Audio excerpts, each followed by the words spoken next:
भारत को दिखाई आंख तो एक्शन हुआ तैयार। मोदी के पहले कदम से हाफने लगे बागी 57 देश। भारत के एक झटके से ईरान को अरबों खरबों का हो जाएगा नुकसान। अब माथा पीट रहा ईरान, दुबई, मालदीव सबकी धमकी का होगा हिसाब, क्योंकि पीएम मोदी ने बनाया बदले का प्लान।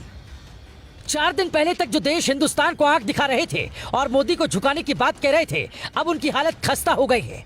पीएम मोदी के कदम से 57 मुस्लिम देशों की हेकड़ी निकल गई है। भारत ने वो प्लानिंग तैयार की है जिसे सुनकर आप कहेंगे वाह मोदी जी वाह। पैगंबर मोहम्मद पर टिप्पणी के बाद जैसा विरोध इन मुस्लिम देशों ने जताया और जिस कदर बवाल बढ़ाने की कोशिश की, वो कहीं से भी जायज नहीं था। इसलिए भारत भी अब भरपूर बदले के मूड में है। एक ऐसा बदला जिसके बाद कोई भी देश हिंदुस्तान को आंख दिखाने की हिमाकत नहीं करेगा। पहले ईरान वाली प्लानिंग सुनिए, फिर आपको बताएंगे कि बाकी के मुल्कों के साथ क्या हो सकता है।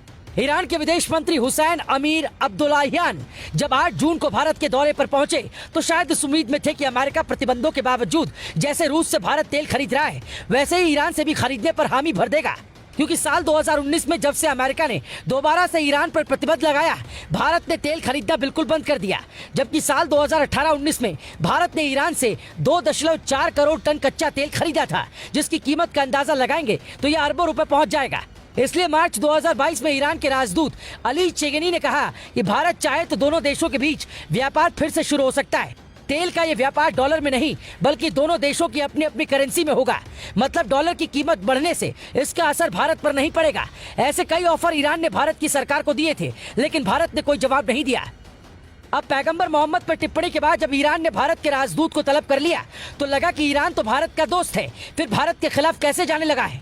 जैसे ही ईरान सरकार को लगा कि कहीं भारत नाराज ना हो जाए तो ईरान के विदेश मंत्री दोनों देशों के बीच संबंध मजबूत करने, क्षेत्रीय मुद्दों पर बातचीत और अंतर्राष्ट्रीय मसलों पर आपसी सहयोग बढ़ाने के लिए 3 दिन के भारत दौरे पर आ गए।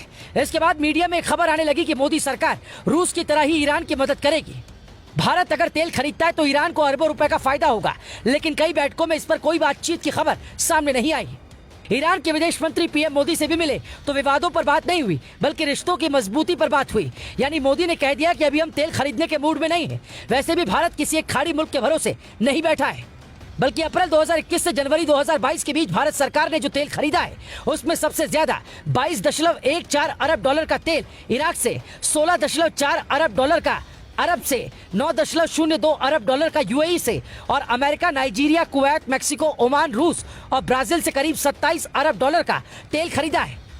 भारत सरकार के इस एक झटके से ईरान को अरबों खरबों का नुकसान अभी होता रहेगा। तभी तो ईरान के विदेश मंत्री ने एनएसए अजीत डोभाल और कई अधिकारियों से मुलाकात के बाद कहा कि पैगंबर मोहम्मद पर टिप्पणी के मामले में प्रवक्ता ने जो बयान दिया, भारत सरकार उससे सहमत नहीं है और हम भारत सरकार के बयान से संतुष्ट हैं।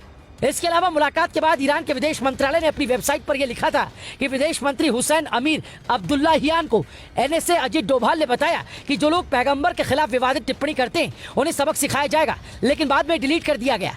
आप समझ सकते हैं कि मोदी सरकार आज कितनी मजबूत स्थिति में है कि दूसरे देश के विदेश मंत्री क्या बोलेंगे ये भी यहीं से तय होने लगा है। अब दूसरे देशों की कहानी भी सुन लीजिए। कतर जो इस मामले में ज्यादा बवाल मचा रहा था, वो अनाज के लिए पूरी तरह भारत पर निर्भर है। जब कतर से पड़ोसी मुल्कों ने संबंध तोड़ लिए थे तो मोदी ही मदद को आगे आए थे। अभी उपराष्ट्रपति वेंकैया नायडू कुछ दिनों पहले ही कतर दौरे से वापस आए हैं। कतर एक ऐसा मुल्क है जहाँ पानी का संकट है, इसलिए खेती ज्यादा नहीं होती। तो इसलिए साल 2020 में 144 मिलियन डॉलर का अनाज भारत से खरीदा था। मतलब भारत अगर अनाज ना दे तो कतर में भुखमरी वाली हालत हो जाएगी। अनाज के अलावा और भी कई चीजें भारत कतर में सप्लाई करता है। सभी अरब देशों की हालत लगभग यही है।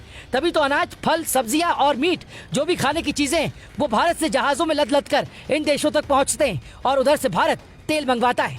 इसलिए जो लोग ये कहते हैं कि भारत अरब देशों पर तेल के लिए निर्भर है और वहाँ भारत के लोग रोजगार करते हैं, अरबों रुपए भेजते हैं, इसलिए भारत को मधुर संबंध रखना चाहिए। उन्हें यह भी जानना चाहिए कि भारत अरब देशों को वो चीजें मुहैया कराता है जिसके बिना जिंदगी का कोई अस्तित्व नहीं है। इसलिए एक एक कर हर देश से भारत हिसाब जरूर लेगा। अभी गेहूं निर्यात पर रोक के बाद से कई देशों की हालत खराब होने लगी। मालदीव जो भारत का अच्छा दोस्त है, उसने मजबूरी में आकर संसद में भारत के खिलाफ प्रस्ताव पर वोटिंग करवाई और आखिरकार वो खारिज हो गया।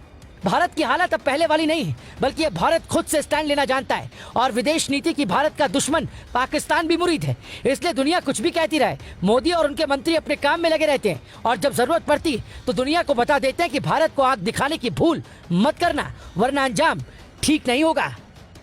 Bureau report.